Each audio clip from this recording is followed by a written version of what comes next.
Hello guys, how are you doing? Good morning, good afternoon, good evening, depending on when you're going to watch this video. My beautiful name is Ruth Kamam, and in today's video I'm going to talk about culture shocks, especially from my tradition. For those of you who don't know where I come from Kisii, and my beautiful name is Kerubo. You know, Kerubo has all the good qualities. You can ask them, guys. They know. Those of you who have friends by the name Kerubo, say something. What do you know about this name? As for me, I can tell you for a fact that, like all girls who hold the word Kerubo are wife materials. They are good, educated, with all the good qualities. I don't know. I'm here to know. Maybe you can say. What do you think? I don't know. So straight to our video today, I'm going to talk about 10 main traditions. Let me hear. Do you have the same in your community, or if you're Kisii? Have you ever heard about it? Ama nyinyi ni wale mabontao whereby you don't understand anything that happens in your community. So I'm here to educate you. I'm here so that we get to learn. I don't really know why, because I was born into these traditions and I always see them being followed. So I just know that there might be a reason, or there must be a reason behind it, but I don't know. Honestly, I don't know. So the first one, I'm going to talk about a hen. Kuku. Yeah, you know that part called gizzard. Sijui venye inaitwa kwa Kiswahili, but ni gizzard.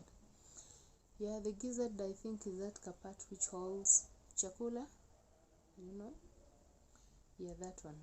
Now in our community, you're not supposed to eat that thing if you're a lady. Yeah, ukichinja kuku and then you're in the house with a man, that man is supposed to eat it. You as a lady, you're not supposed to eat it. I don't know why. Don't ask me why, but if you know the reason, kindly comment down below. Let me know why. That is number one. Number two is that our parents, now we as ladies, our mothers are not allowed to step foot into our houses. Like now I have a beautiful house. My mother is not supposed to come to the house. If you have a house, your mother is not supposed to come to your beautiful house. And then for men, their fathers are not supposed to also enter the houses. Like, I don't know if you are sijui kama mna understand. Like, kama wewe ni mwanaume, baba yako hafai kuingia kwa nyumba yako. You as a man and you are married, your baba is not supposed to enter. And then if you are a girl, mama yako hafai kuingia kwa nyumba yako. I don't know why. You are married, you go to your house, they're not supposed to enter. That is so bad. I don't know why. Kindly somebody drop a comment, tell me why, and if it happens in your community, let me know. I don't know why. The third one is that as a Kisii lady, if I have given birth to a baby and I am married, my mother-in-law is supposed to shave the first hair out of that kid. I hear it's to like bless them. I don't know. I don't even understand. But that's supposed to be. That is how it's supposed to be. And they really adore, And then when it happens, I realized, hey, I have been to some 2-3 boomers, and I have realized that when that happens, the mother-in-law does not shave it for free. You have to take something to appreciate the mother-in-law for doing it. Something like a blanket, or you can buy an outfit for her, or you can give them cash. Yeah, just something little. I don't know why. But then I was asking my grandmother the other day what happened, because some, it is not always possible that you be around. Some parents, you can get that they may be staying out of the country, and then she said, oh, no, it's fine. But that is how it is supposed to be done. And if you don't have a mother-in-law, then your mother, your own mother, is supposed to do it. You know, the first hair. But now today, that one is like it's fading out, because there are some parents who prefer not to shave their daughters or sons, their kids at all.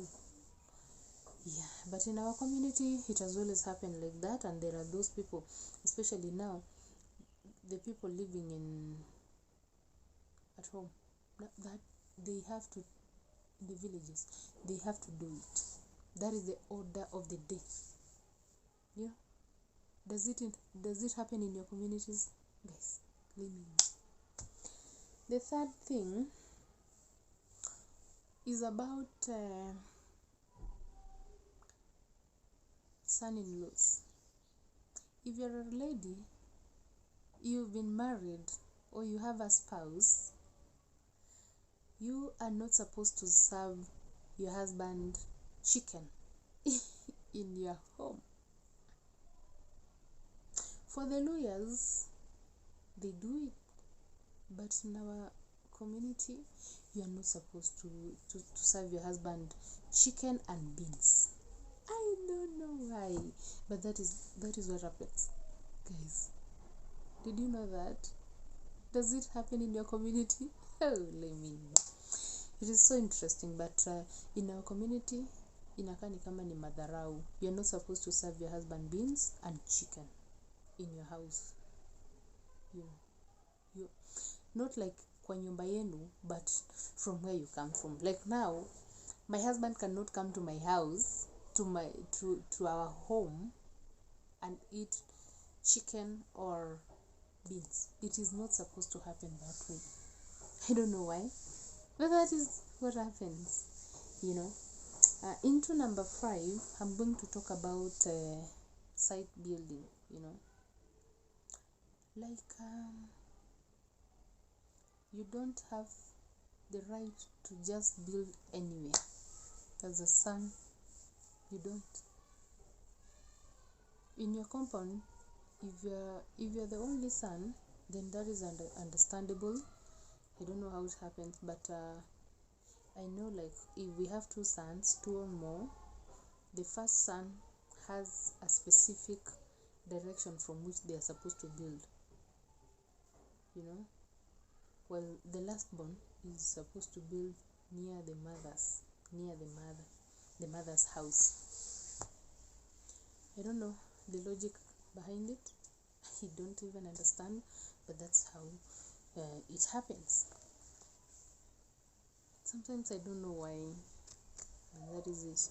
If you're 2, the older one is supposed to be opposite direction, like to the farthest end, and this little one is supposed to build near the mother, you know. What do you think? And then there was also this thing about my grandmother used to tell me that if you are going somewhere in the very early morning hours, you go to the road and meet a cat, you're supposed to go back. How? That inaleta bahati mbaya. So you're supposed to go back. If you're going somewhere and you meet a cat in the morning hours and the road, or that like that cat passes it cuts across the road, you're supposed to go back, because now that journey is not going to be successful. That is how they used to believe. I don't know I don't know how true that is, but that is it. So another one which I find really weird is about death, whereby if your husband has died and you he hadn't paid dowry, then they have to pay. Yeah, they have to pay for you to be part of that funeral, or for you to be recognized as a wife. There is nothing like hakuna pesa.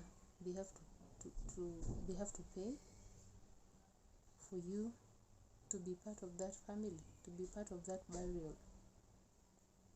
So, like, if your marriage was the come we stay one, you will be required to hold on the burial until the family members will have to get anything. Like in our community, when dowry is being paid, what they consider most is cows, goats, and maybe some money. So if your husband gets to die before they pay for you, then the community can even get 1 cow, 2 goats, and even as little as 10,000 or 5,000 or even 2,000, just to signify that you were the wife. Yeah, that burial cannot happen with you as a wife if you haven't been paid for. Get it right. And then something happens during burial. If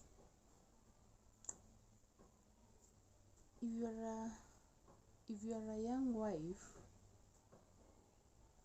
if you're a wife and you are young, when your husband dies, urushe mchanga, you know that thing where you take soil. I think it's like, I believe you take soil and then you throw. Once the coffin has been lowered, the casket has been lowered, so you throw some soil into the grave. Now, if you happen to throw, you as a woman, you are not supposed to go and get married somewhere else.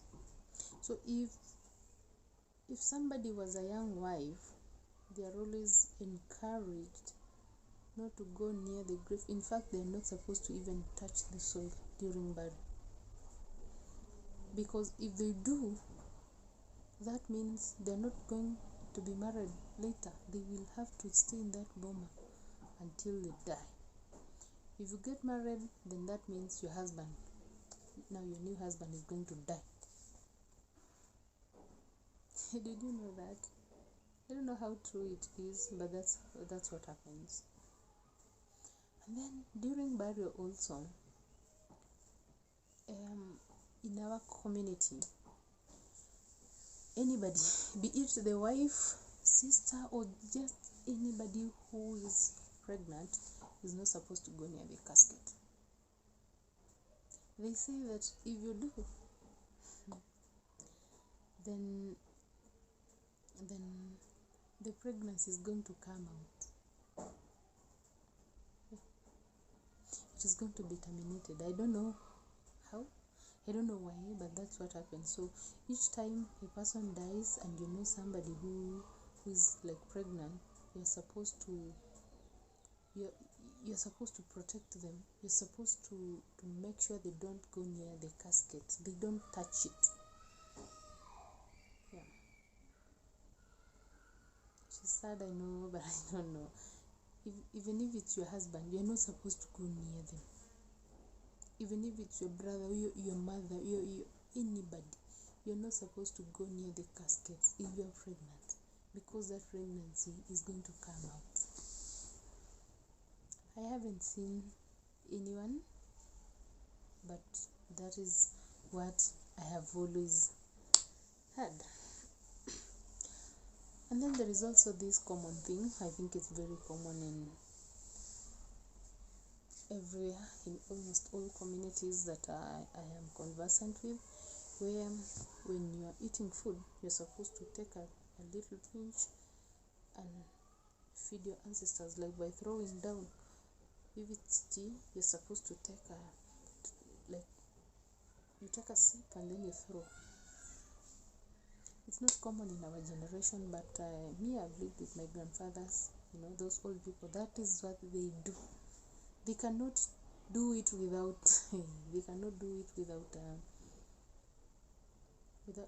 yani they cannot, they have to respect their ancestors. That is what they do. I don't know the significance, but that is it. I even saw in some other communities. I was watching a certain video by a lady, I don't know from which tribe, but she said for them, they go to the shamba, and even if they want to take like a banana from the farm, they take just one piece and throw it for the ancestors there, so that they believe it is going to help. The ancestors are going to facilitate production, more production. I don't know. So guys, I don't know, I have been able to mention quite a number, I think like 11 of them. I don't know which one seems familiar to your community, or even if you are from Kisii, just tell me, did you know about it?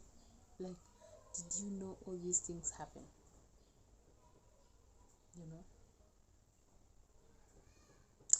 That is it for today, guys. I will be in the comment section to answer to your questions and to also learn. Tell me, what are the culture shocks in your community?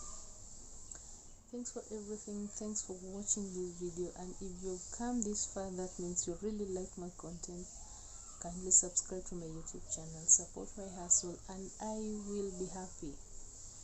Until next time, guys, bye.